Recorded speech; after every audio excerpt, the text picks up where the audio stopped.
तर आज सकाळी मंडीत गेल्यानंतर छान ताजी ताजी पपई दिसली आणि ती पपई घेतली आणि माझ्या बाळ त्रिशाला खूप ती आवडती म्हणून आज लगेच सकाळी जाऊन मंडीतून छानदार एकदम पिकलेली भारी एकदम गोड अशी पपई घेऊन आलो आणि घरी आल्यानंतर तिला मस्त धुवून काढले, वॉश केल्यानंतर चांगल्या प्रकारे त्यातलं ते काढून टाकलं.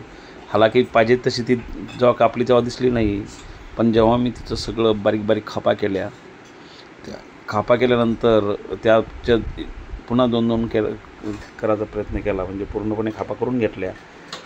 खापा केल्यानंतर त्या खापांना चांगल्या प्रकारे कसं याला मेंटेन करता येईल, कारण की पपई बरीच मोठी होती आणि ती म्हणजे बरी होती, ताजी ताजी असल्यामुळं ती खूप गोड आणि टेस्टी होती. माझ्या लक्षात आलं होतं, मग मी बारीक बारीक खापा केल्या. त्या खापा केल्यानंतर त्यातलं जे रॉ मटेरियल होतं ते काढून घेण्याचा प्रयत्न केला. दोन दोन तुकडे केले आणि त्यातलं रॉ मटेरियल काढून घेण्याचा प्रयत्न करून त्याला मस्त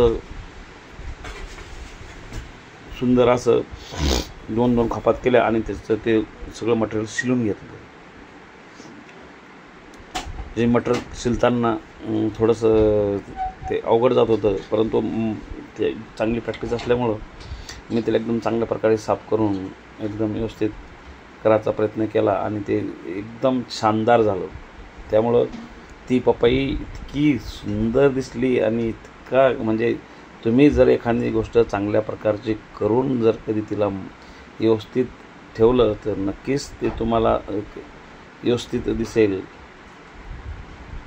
तुम्ही फक्त प्रयत्न करा की एखादी वस्तू जी आहे ती आपल्याला चांगल्या प्रकारची करून खायची. ती तर माझ्या बाळासाठी होती, थोडंफार आम्हाला ती खायला भेटणारच होतं, परंतु त्रिशाला पपई खूप आवडते. त्रिशा जेव्हा पपई काकडी वगैरे असली की ती म्हणते की ही वस्तू फक्त माझी एकटीची आहे, कोणाचीच नाही.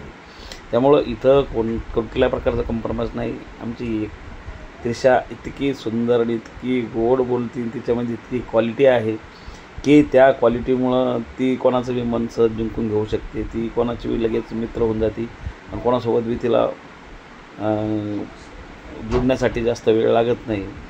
एवढंसं बाळ आहे, पण त्याच्यामध्ये मस्त बुद्ध्यांक आहे आणि ते खूप छान बोलतं.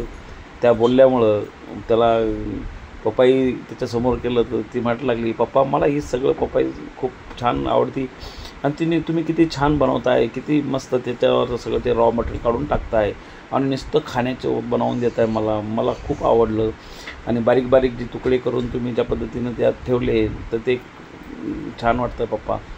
तर अशा प्रकारे माझ्या दीदीचं जे मस्त खाद्य आहे, कधी कधी आलटून पलटून मी तिला आणत असतो. तर आज आमचा बेत होता की पपई आणण्याचा आणि पपईचं आज एक मस्त आपल्याला रेसिपी कशी पपई आपण करून खाऊ, म्हणजे तिला आणलं मार्केटमधून साफस्वच्छ धुवून कशा प्रकारे तिला आपण बनवू शकतो आणि मग लहान मुलांना कशा प्रकारे तिला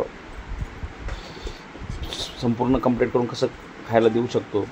तर अशा प्रकारे त्याला बारीक करून घ्यायचं, साफस्वच्छ करून. आणि मग अशी साफस्वच्छ झाली की इतकी साफस्वच्छ झाली पाहिजे ती की ती क्लीन कट दिसून मग ती आता बघा तिला कंट्रोल होऊ लागलं नाही. तोपर्यंत ती खात नव्हती, पण आता तिने लगेच त्याच्यामध्ये घातलं आणि ती खाण्याला तिनं सुरुवात केली.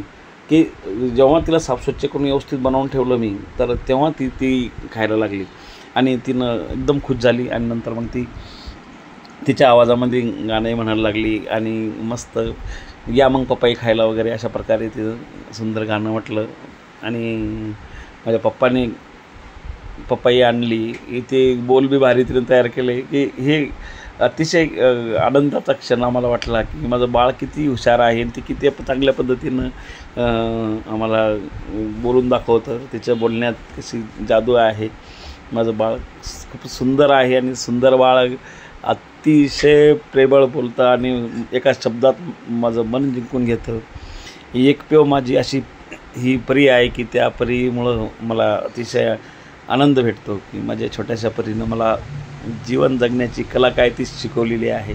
माझं बाळ मस्त गप्पा मारतं माझ्यासोबत आणि त्या गप्पाने मला एकदम एन्जॉय व्हायला लागतो. तर अशा प्रकारे माझी आणि त्रिशाची मम्मीची आमची एकदम मैत्री आहे. आम्ही मैत्रीपूर्व एकमेकांमध्ये राहतो आणि खूप एन्जॉय होतो. दररोज काही ना काहीतरी बनवलं जातं, खाल्लं जातं आणि त्यातून एकमेकातला मस्त चान्स भेटतो की कोण काही बोलतं, कोणी काही बोलतं. तर खूप मजा येऊ लागलेली. दीदीनं माझी ही म्हणू लागलेली. धन्यवाद.